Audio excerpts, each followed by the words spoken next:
Nos acompaña en estudio hoy el licenciado Pablo Barberis, egresado de la Facultad de Ciencia Política y Relaciones Internacionales de la Universidad Nacional de Rosario y actual vicedecano de la Facultad de Trabajo Social de la Universidad Nacional de Entre Ríos, con amplia trayectoria en docencia, investigación y gestión universitaria. Además tuve la oportunidad de conocerlo y de acompañar los últimos tiempos como estudiante, hace ya unos cuantos años, y allí ya conocía sus cualidades que hoy se reflejan en una labor académica y de gestión universitaria muy importante. El saludo y la pregunta, Pablo, si tuvieras que elegir un aporte central de la ciencia política en la sociedad actual, ¿cuál sería? Bueno, buenos días a todas y todos y gracias por la invitación, primero que nada. Y celebro la iniciativa de un programa que quiere generar esta difusión científica, cosa que es algo que la ciencia debe tratar de generar más seguido. Un principal aporte de la ciencia política a la realidad es quizá alguna capacidad de ofrecer herramientas por fuera de las que están en las agendas periodísticas, por fuera de las que están en las comidillas mediáticas y que son parte de los insumos que la política usa para el día a día, y tomar una distancia y observar esos procesos a través de categorías y de anclajes que permiten poner de nuevo el pensamiento más crítico a reflexionar sobre todas estas cuestiones, porque en realidad lo que la ciencia no necesita es de la vorágine permanente de los acontecimientos y esa posibilidad de abstracción y de distancia es lo que genera la mirada de los procesos, y en general en la opinión pública no está la perspectiva de los procesos, está más bien la espuma, la efervescencia, la nafta, que es la información. Día a día, sí, lo urgente. La información, claro, que también es algo de lo que nosotros necesitamos valernos y saber pescar y seleccionar de todo eso lo que da variables de control a lo que uno observa, investiga. Y bueno, y después hay politólogos de los que quieras buscar, o sea, no tenemos un acuerdo necesariamente estricto a nivel disciplinar, no hay necesariamente un método, no hay necesariamente un enfoque, no hay necesariamente una epistemología dominante, siquiera, sino que es un campo que disputa políticamente también las propias herramientas con las que investiga, las miradas, que siempre trasladan ideologías de fondo y que hacen a las maneras de ver, ¿no? Así que también se suma eso, a la observación de lo diario en las características de una regeneración polémica, y bueno, creo que construye en otros lenguajes miradas que en general son observadas por quienes detentan posiciones más estratégicas. Y ese otro lenguaje que es el conocimiento como tal, en una época en que se lo desprecia tanto, que es reemplazado por otro tipo de opiniones, ¿cómo se las arreglan desde los ámbitos académicos para no solo que produzcan, que permanezcan, sino para que se exterioricen? Bueno, es siempre una lucha y una tensión sacar también a la universidad de sus ámbitos de comodidad, ¿no? Por eso son necesarias estas cosas y por eso cada vez que me invitan trato de asistir, porque lo que tenemos que tratar de hacer es retroalimentarnos y tener una mirada de observación más permanente y no quedarnos en cierta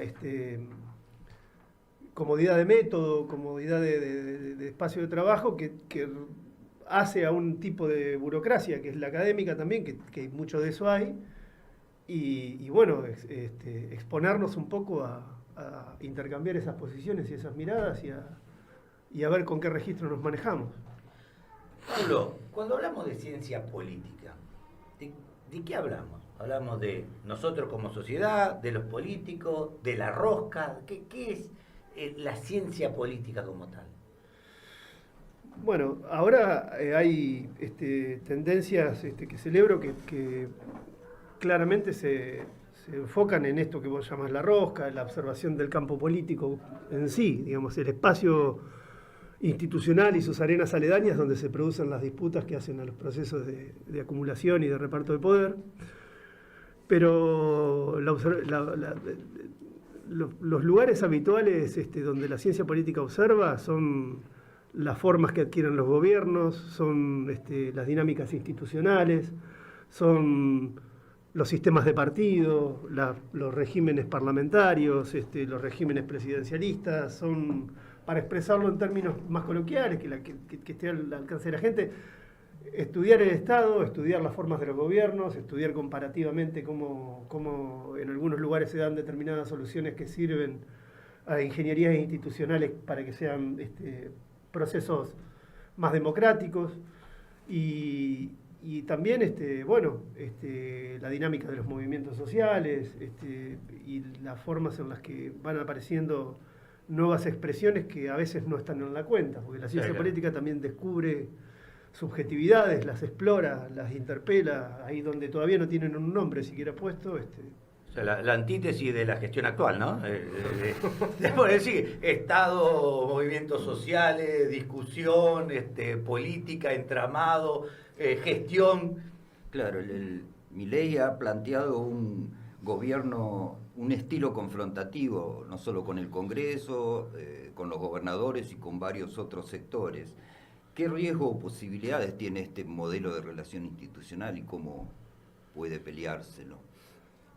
Bueno, Milei ha instalado un estilo de presencia pública que tiene como característica fundamental el desafío y el bastardeo a todo lo preexistente, poniéndonos en un lugar común que es el tacho de basura donde tiene que ir a parar todo el Estado y que eso claramente desde el punto de vista de sus propias declaraciones tiene que ver con el desmantelamiento de lo que conocemos hoy como todas las ramificaciones que un Estado complejo, moderno, tiene que tener para cubrir los derechos que garantiza y para cubrir las necesidades de su sociedad, ¿no? Él se ha presentado simbólicamente batiendo una bandera que es muy extraña, la del anarcocapitalismo, de cuyas experiencias históricas se sabe muy poco. Se sabe que hay una población en algún lugar de Alaska que alguna vez lo intentó y terminaron devorados por los osos.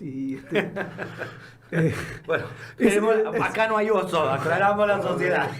No, guarda, pero los carpinchos se vienen fuertes. Sí. Los piojos lo van a comer. En este momento, claro, el principal enemigo biológico a disputar son los piojos, ¿no? Pero bueno, él ha dicho que se podía emancipar, o sea, hay una liturgia emancipatoria en toda esa cosa destructiva de Milei, que es sacarnos de encima lo anquilosado de las formas de organización social que nos han planteado las castas y vayamos ahí por una sociedad libre, que es como que los hombres se pongan de acuerdo hasta ver quién hace un cordón cuneta, ¿no? Entonces vos, frentista por frentista, el mercado debiera resolver quién hace un cordón cuneta, quién lo paga y cómo se amortiza. O sea, un montón de autopistas para Buenos Aires y el resto del país nada. Sí, incluso es más alocado el planteo de él, porque no hay ahí una cosa de que es porteñocéntrica esta cuestión. No, me refiero al volumen de gente que va a poder pagarlo, porque si vos después tenés que cobrarlo a partir del peaje, en el único lugar donde va a ser redituable es en una gran urbe. Sí, la verdad que hay una cantidad de consignas y de anuncios que realmente están en una nebulosa y nunca adquieren forma. Y además, al tiempito de andar, este gobierno uno se daba cuenta de que todo es una pompa discursiva y que los intereses estaban puestos en otro lado y que si avanzamos hacia otro lugar. Y si me dejan decir algo poco simpático, si vos pones un ministro de Economía hacer lo mismo que hizo la vez pasada, es muy probable que las cosas terminen de manera similar. Y ahí, o sea, se va a Río. Sí. Está sacando pasaje. Lo interrumpí 3, cuando 2. decía hay una cosa alocada, iba a hablar del porteño y la palabra me interesó. ¿El porteñocentrismo? Sí. Bueno, también es cierto que el sistema federal argentino hace rato que necesita una discusión y que hay una clara concentración de los recursos que por una necesidad y por cuestiones históricos arreglos políticos han tenido un privilegio y un beneficio en la zona AMBA, ¿no? Y bueno, no es solamente el corazón de Capital Federal, sino todo lo que ahí está en discusión. Con todo lo que han sido las disputas y los debates respecto del estado de deuda del Estado Nacional con la provincia de Buenos Aires y todo lo que ha tenido que ver con los últimos 2 o 3 gobiernos, de que te saco, te pongo, te saco, nunca se termina de atar una discusión sobre la coparticipación federal, y el pacto fiscal es algo que sigue estando sostenido entre 150 leyes y 75 decretos modificatorios y 35 regulaciones de vaya a saber qué índole, que nunca nadie termina de conocer, pero que claramente este gobierno también vino a incumplir. Entonces, es muy difícil, tras 2 años de estar sin presupuesto y tras 2 años de estar en esta cosa de te aprieto el cuello, te saco, te doy, te abro la canilla, te pongo esto si me das tales votos y qué sé yo, pensar en un desarrollo de país donde incluso las propias provincias tengan la capacidad de definir un poco sus destinos, si no va a haber un reaseguro presupuestario para planificar. Entonces, todo esto estamos de 2 años a esta parte en un desquicio, porque veníamos de otro, ¿no? Pero estamos en un desquicio que es no poder proyectar de acá a 2 años. Y creo que los gobernadores le han dado también un tiempo más que prudencial, diría yo, demasiado paciente, para que algunas cosas empiezan a cumplir, y eso no se está cumpliendo, y hoy por hoy eso está tirando. Están tirando los poderes provinciales con el gobierno nacional, y un gobierno nacional que además ha demostrado hacer absolutamente todo aquello que dijo que venía a limitar, y bueno, las cosas empiezan a aparecer y bueno, no eran tan prístinos, ¿no?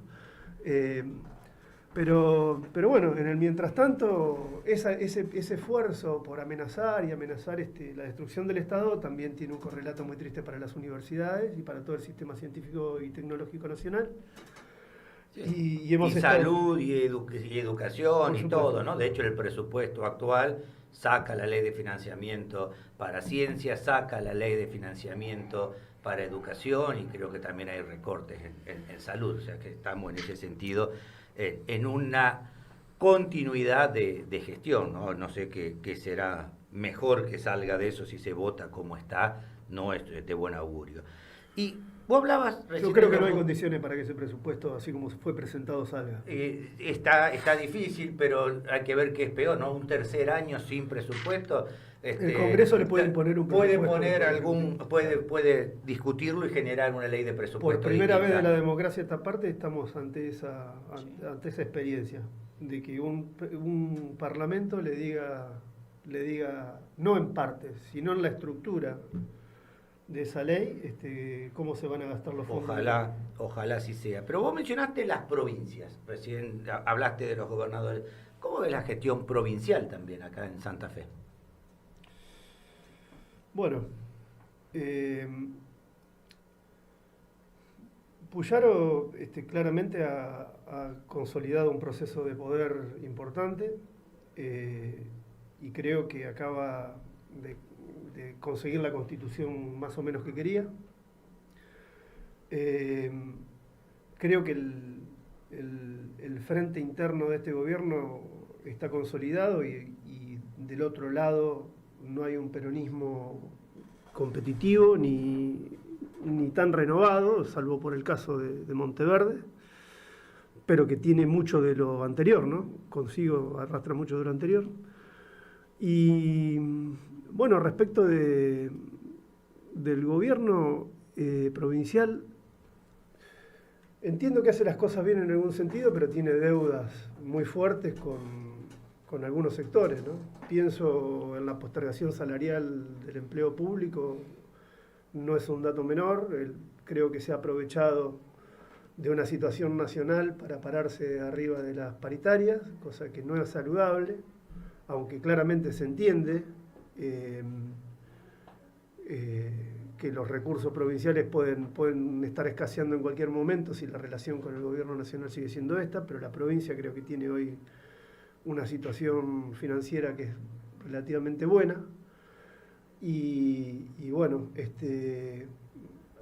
no creo que estemos sosteniendo algunos niveles de prestación de servicios y de derechos que hemos tenido en otros momentos tampoco. Me preocupa también el discurso, si se quiere, más policial que este gobierno por ahí recircula.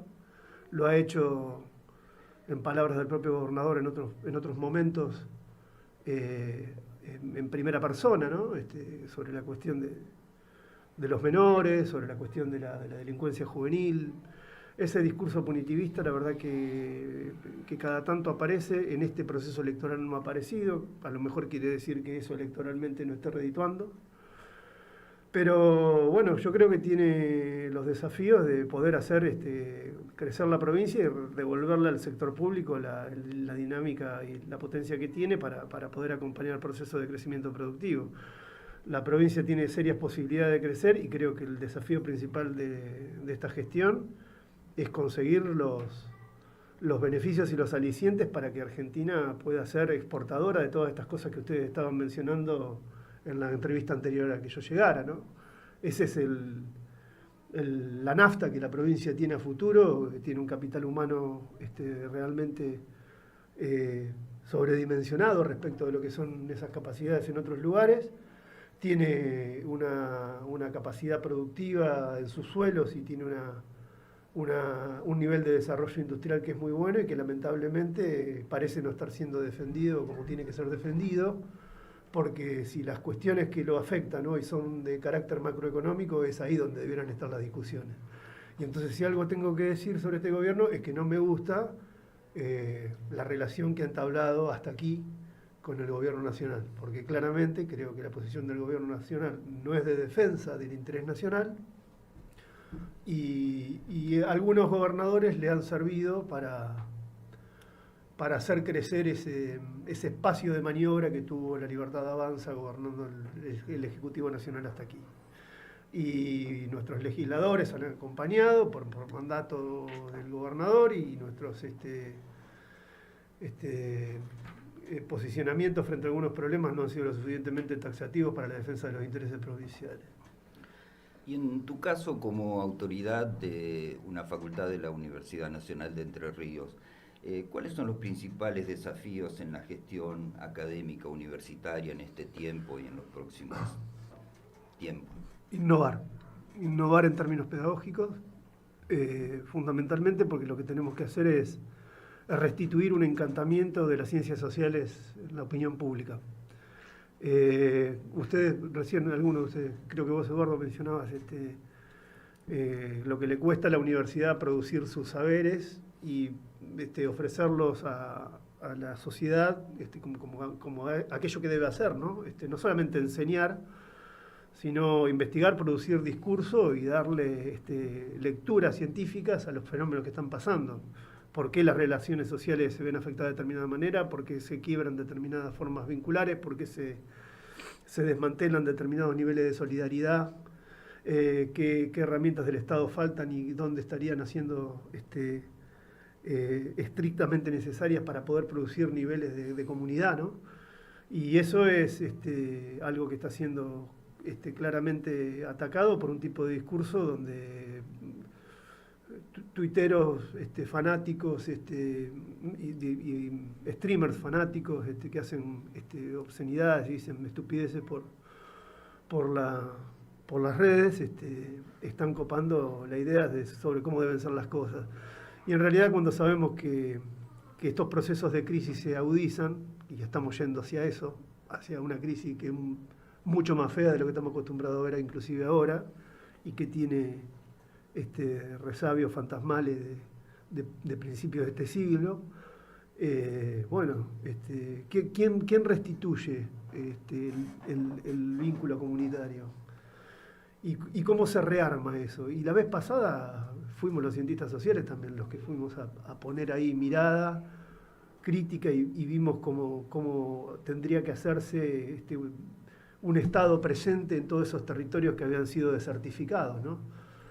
Y bueno, lamentablemente el horizonte del pensamiento crítico está siendo puesto en vilo por los 140 caracteres, por las formas en las que la información hoy construye esas mónadas de pensamiento que circulan, que se agotan y que aparecen de nuevo y cada vez que aparecen parece que fueran novedosas y en realidad no lo son. Esta vez diferente. Esta vez es diferente. Bueno, también eso, ¿no? El espacio de la ciencia es aquel que está de alguna manera combinado a un compromiso social de sostener la memoria, de sostener la historia, de sostener los registros de los acontecimientos tal cual se fueron dados en un momento donde toda esta tecnología medial parece llevarnos a amnesias sociales mayoritarias. Y en esa discusión tenemos que estar, para lo cual tenemos que realmente reencontrarnos con el joven, la joven que tenemos enfrente, comprender las expectativas que tienen, porque el conocimiento ha cambiado los horizontes. Yo cuando empezaba una carrera decía, bueno, si tengo que estudiar 6 años, los estudio. Y si tengo que estudiar 7 también, y después viene el posgrado, y después todo eso. Y hoy yo creo que vos les hablás a los pibes de 3 años y... 3 años, le habla de 3 páginas, ya se asustan, ¿no? 3 años. Bueno, también es un desafío innovar en reencontrarnos con las lecturas, en qué lugar le vamos a dar a la inteligencia artificial, en qué lugar le vamos a dar a las tecnologías, en qué forma vamos a detentar todavía la presencia de un humanismo, ¿no? en el ámbito de la ciencia para no caer en barbaries tecnológicas que no serán tan distintas de las que no eran tecnológicas, pero que sí se presentan bajo nuevas formas y nuevos aspectos. Y que hace también a la proliferación de todos estos fascismos que hay que resistirlos, y la forma de resistirlos es con pensamiento crítico, republicanismo, con democracia y con ideas incluso de una revolucionarias o emancipatorias que sean realmente movilizantes y edificantes, no destructivas como esta que tenemos aquí enfrente, que es una utopía destructiva, ¿no? Sí, llegando a algo más que los 140 caracteres que hablábamos, ¿no? El mensaje fácil y todo eso. Pero yo quiero volver a una partecita que no me pasó desapercibida de tu comentario de recién. Hablaste del 2001. Sí. Hablaste de inicio de siglo, estamos hablando de la crisis del 2001 y estabas mencionando que no descartás, por lo menos eso es lo que entendí, que la crisis que se está gestando sea de esa magnitud o aún peor. ¿Entendí bien lo que dijiste o tengo mi miedito también en ese lugar y tergiversé en mi cabeza la idea? No, yo no quiero ser tremendista ni apocalíptico, pero hay un nivel de perturbación social que no es habitual. ¿Por qué? Porque además es un momento donde se siente que la política está atacando a la gente, ¿no? Claramente no estamos en condiciones de repetir un corralito, porque el sistema bancario incluso y el sistema financiero están organizados de manera distinta. Pero hay una efervescencia social que va a golpear las puertas del Estado y no obtiene respuesta. Y si obtiene una respuesta son palos y balas de goma. Hay una provocación que se está llevando a cabo desde el Estado hacia la sociedad, que además ya es conocida, porque también Patricia Bullrich está reeditando su participación en la cartera de seguridad. A diferencia de los periodos anteriores, donde los problemas son sectoriales y vos tratás de resolver un sector o confrontás con un sector, acá yo veo una dinámica que es más multisectorial. Entonces, de pronto, los atacados somos los que dependemos de la salud, los atacados somos los que educamos, los atacados son los médicos, que eran nuestros héroes hasta hace poquito tiempo atrás. Los atacados son los empleados del Estado. Pero todo eso contenido en un discurso que dice mejoré la pobreza, lo que se vuelve a convertir en otra provocación, ¿no? Cuando hay gente que para poder llegar al día 20, ni siquiera llega a fin de mes, está laburando 6 horas más de la que acostumbraba a laburar. Y cada vez que nos movilizamos, vemos que algo más se suma. Algo más se suma. Por suerte, el clima es pacífico. El clima es pacífico. Pero también es cierto que se está agitando al Kraken desde el minuto 1. Entonces, si bien hoy no estamos ante el fenómeno de desocupación que se acumuló durante la década del 90 y que explotó en 2001, ya tenemos niveles de paso a la informalidad que son tremendamente preocupantes, porque la pregunta es cómo se restituye después todo eso. Con una economía que no crece, porque no crece, con un industricidio en marcha, que claramente afecta a los sectores más estratégicos incluso de esta provincia, y con un plan económico que está hecho para fugar dólares. Entonces, cuando todo esto empiece a llegar al final, yo digo, el gobierno de Milei puede reacomodarse y terminar. Creo que tendría que cambiar una serie de improntas, entre las que tendría que haber un armado político distinto y un plan económico muy diferente. Pero si la cosa va a ser piso y a cualquier costo llega octubre y después de octubre ya no hay nada, o lo que hay es más entrega, yo creo que lo que se empieza a acumular es más bronca. Y sobre todo cuando eso implique tratar de ir a tocarle a los gobernadores lo que les corresponde, que es la riqueza de sus superficies y de sus recursos, porque lo que se quiere comprometer se lleva puesto parte de eso, y que nos den un swap para cancelar un swap con China y todo eso. Claramente la política no lo va a leer bien, pero a la gente le va a terminar impactando. La que no mira todos los días las decisiones que se están tomando, los movimientos de los mercados, hacia dónde queda el riesgo país y lo demás, pero está con su termómetro en el bolsillo y ve que todo esto escala en más conflicto. Cuando se acaban los resortes constitucionales para sostener las crisis y los institucionales, y cuando la cosa queda en manos de la gente, entonces no hay por qué pensar que eso pueda terminar bien. Y aparentemente todo lo que es evitable de eso no se está haciendo, y a propósito parece que se estaría haciendo todo lo contrario. Entonces, definidamente estamos yendo a un saqueo de nuestras reservas. Ya hoy el Estado ni siquiera contesta qué es lo que pasó con el oro que se exportó, aparentemente para cobrar más intereses, pero que ya son ahí un depósito que nunca se explicó bien. Y bueno, y estamos vendiendo reservas y nos acaban de decir que esos 6.000 más los 20 que serán lo otro, que viene atado a otros compromisos, llegan después de octubre. Y entonces el resultado. Después del resultado.